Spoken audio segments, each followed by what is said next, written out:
Hey guys, Sarak here, and today I'm bringing you my Kozmo deck profile for my Yu-Gi-Oh! On a Budget series.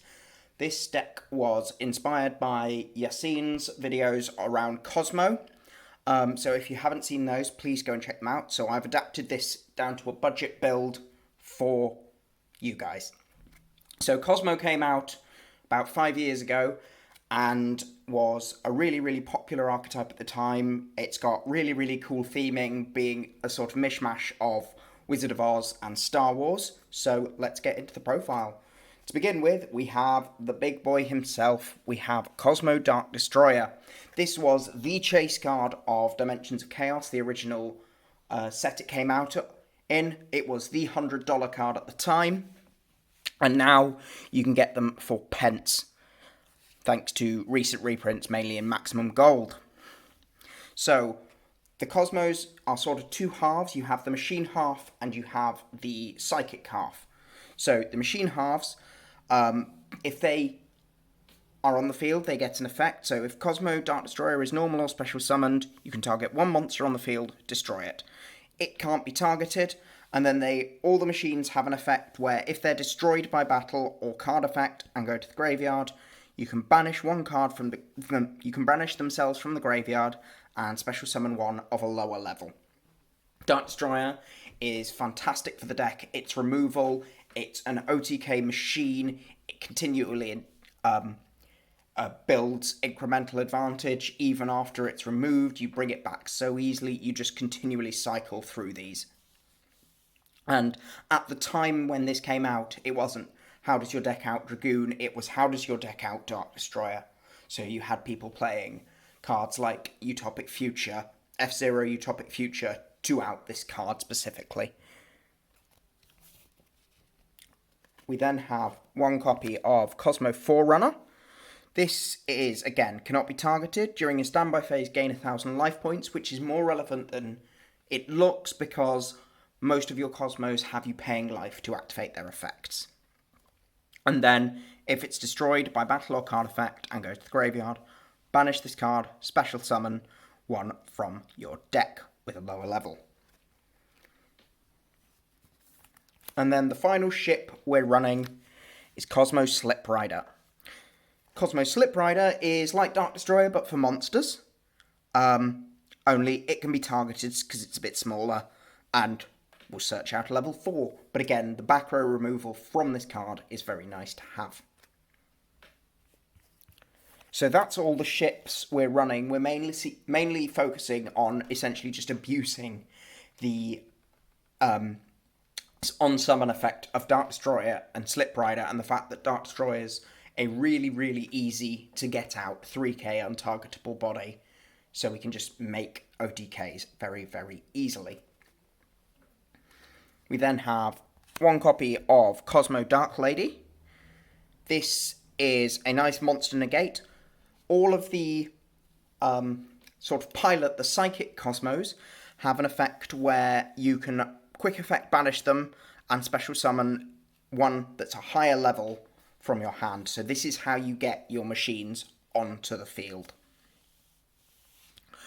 We only run one Dark Lady because we don't really want to draw it because it's a brick. We only want it when we want to see it. We can get it back very easily, but it's very nice. Monster negate once per turn, and obviously it's a pilot, so it tags out into our Dark Destroyer.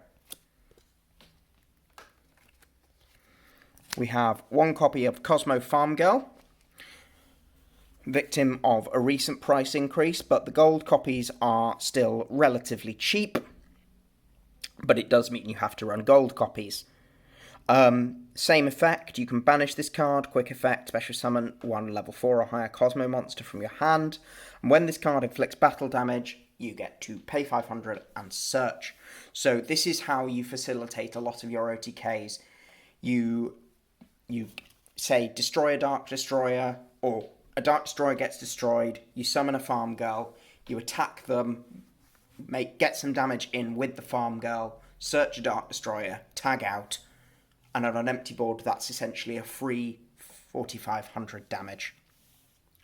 And what gets even more nutty is when you realise that Dark Destroyer can destroy itself, because it's only your opponent that can't target it. So you get into really, really insane loops where you're summoning a Dark Destroyer, destroying your Dark Destroyer that's already attacked, banishing the Dark Destroyer to search a Farmgirl, which is then attacking, and then searching another Dark Destroyer. So you can see how this deck can OTK out of absolutely nowhere. So we have one Farmgirl. We have one copy of Saw Trooper. This special summons are Psychic-type Cosmos from the graveyard. They will primarily be sent there with Tin Can. Generally, they're banished, but it's a nice one-off to have. And again, it's another normal summonable pilot that this deck really, really needs access to.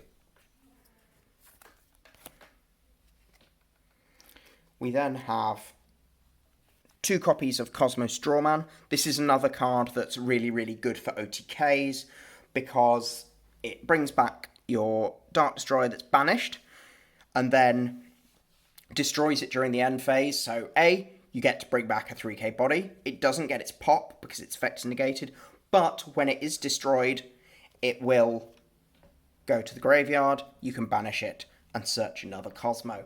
And again, this is where the fact that Dark Destroyer can destroy itself really, really comes in. Because you don't always want to wait until the end phase to use the destruction effect. Because obviously Strawman doesn't destroy it until the end phase. And again, the normal tagging out effect for any higher level Kozmo. And then finally, we get into the most important Kozmo monster, Kozmo Tin Can. You need to see this card. In an ideal world, you would be running Pot of Prosperity or Pot of Extravagance, and your main goal is to search this. This searches every single Kozmo card in your deck. Yes, it's semi-random, but you will always get something you want. You get a ship, which is the most important part of Kozmo. And again, it has the banish to special summon any Kozmo from your hand, which is, again, is very, very important because it's the level 1/1.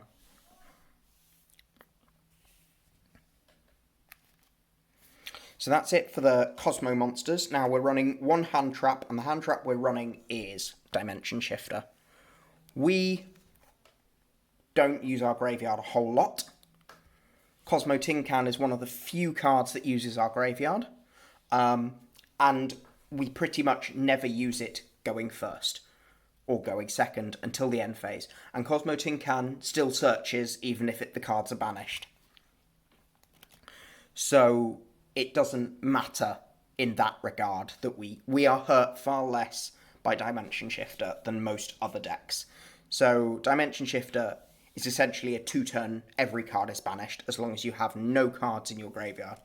So this is one of the ways we can go second, although this deck is not built to go second at all. This is a going first trap variant, and we can just shotgun this at the beginning of our turn, essentially, and then our opponent, while we have no cards in the graveyard, set our back row, summon a Tin Can or any pilot that we have, and our opponent now is under Dimension Shifter. Hopefully, in an ideal world, we have a Tin Can with a Dark Destroyer in hand, and then they will have a very difficult time playing through that. So that's why we run Dimension Shifter.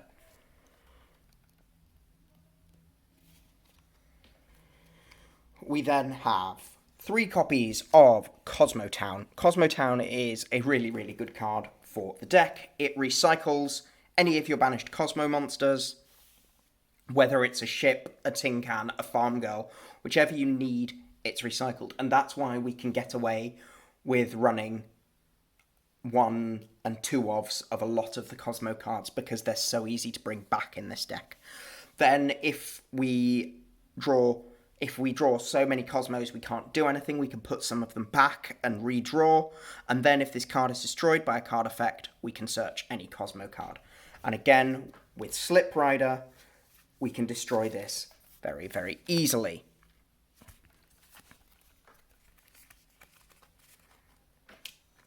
So it's a really, really good field spell, and it does so much that the deck needs. We have 1 terraforming to search it. It's at 1. But again, we need to play it because it's our 4th copy of Kozmo Town. And then we have 1 emergency teleport. This is very, very important for the deck because it searches any of our psychics, which all our pilots are. It searches our Strawman, it searches our Tin Can, and it searches our Farmgirl, whichever we need in the situation. Again, the banish doesn't hugely matter because we can get it back, and a lot of the times we're going to be banishing it anyway to tag out into one of the higher level machines. So that's why.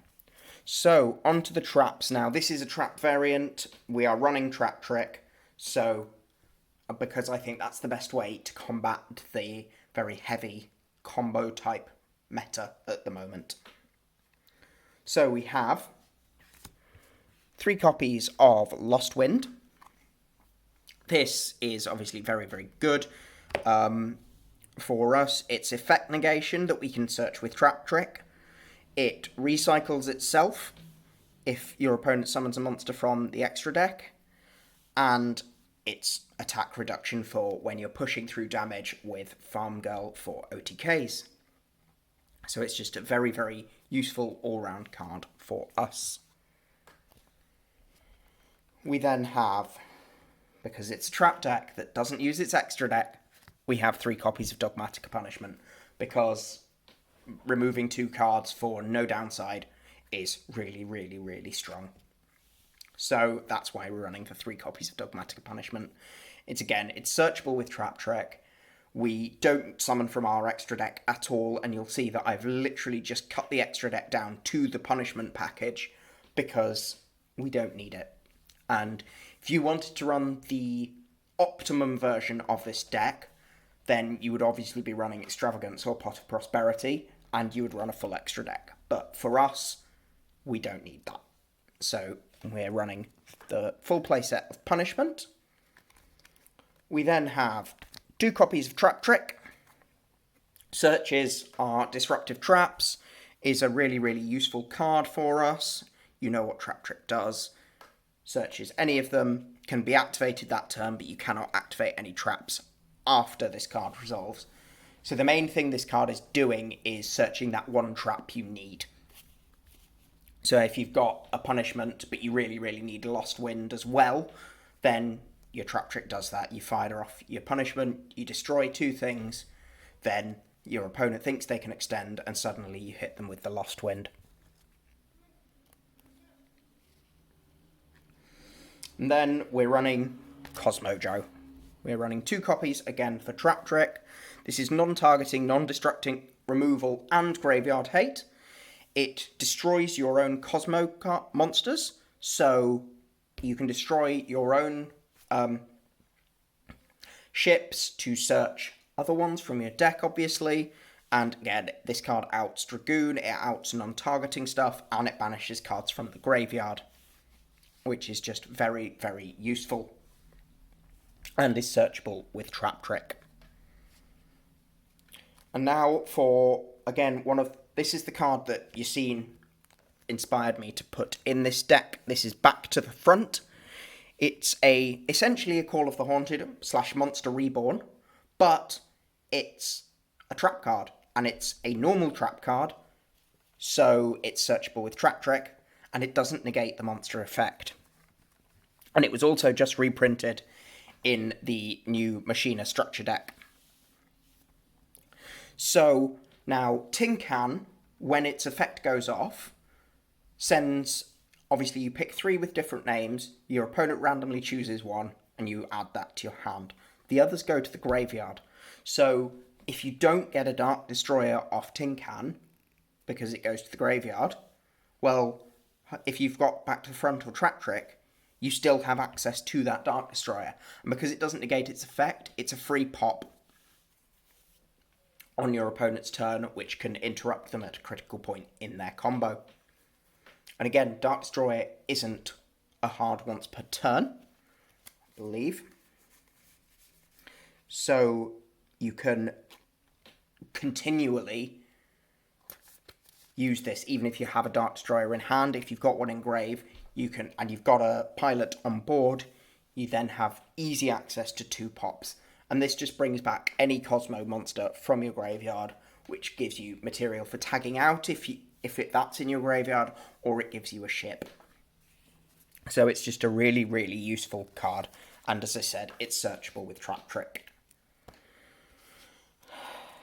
So then we have 3 copies of Solemn Strike, because negating summons and monster effects is good. And we need some form of effect negation in this deck. And having counter traps is also good.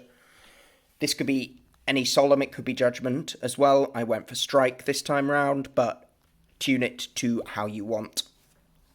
It could also be some more normal traps. It could be Macrocosmos, Dimensional Fissure. It could be a card like Ghost Ogre, which would give you access to some synchros because of emergency teleport, and it being psychic, so it could be more hand traps. But it's very, very flexible what this card could be, and I've just gone for Solemn Strike here. And then finally, we are running There Can Be Only One. We do not care about this card in the slightest, because we swap between our 2. We rarely have more than 1 machine or 1 psychic on the board at any one time. And our monsters are typically bigger than most of the others. So we can put out a Dark Destroyer, and then they can struggle to get over it. Virtual World can, Dragon Link really, really can't. So this card is just really, really good. And again, because all our pilots are psychic, it doesn't stop us from summoning them, and we have access to Slip Rider if we absolutely need to get rid of this. And similarly, we can get rid of it using Elder Entity Intus and Dogmatika Punishment. So we have outs to our own copy should we need it, but generally we don't.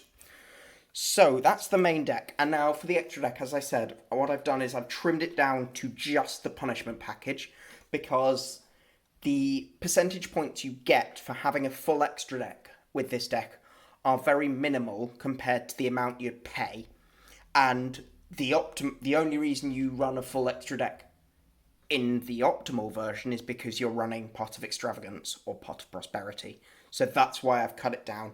So we are literally running 2 copies of Elder Entity Intus.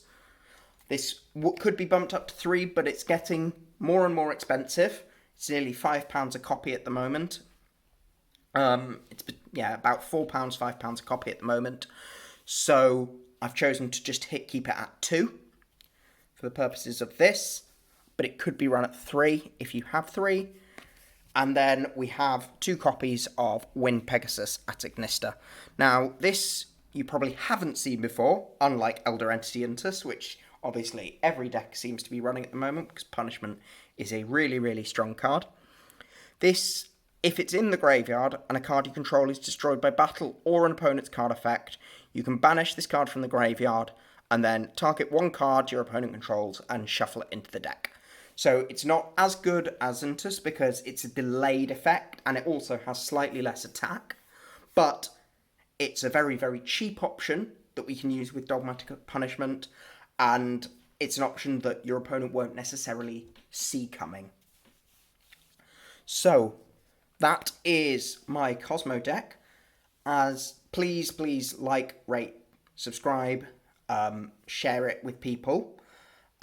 This is a really, really fun deck. You can do some absolutely crazy plays with Dark Destroyer and so on. As I mentioned, please check out Yacine's videos on Kozmo. It was his build that I based this budget build off, trimming down the really, really expensive parts of the deck. And he's also got some gameplay videos of the deck as well to give you an idea of how the deck plays. I will leave those linked in the description. But thanks for watching, and I will see you again soon. Bye.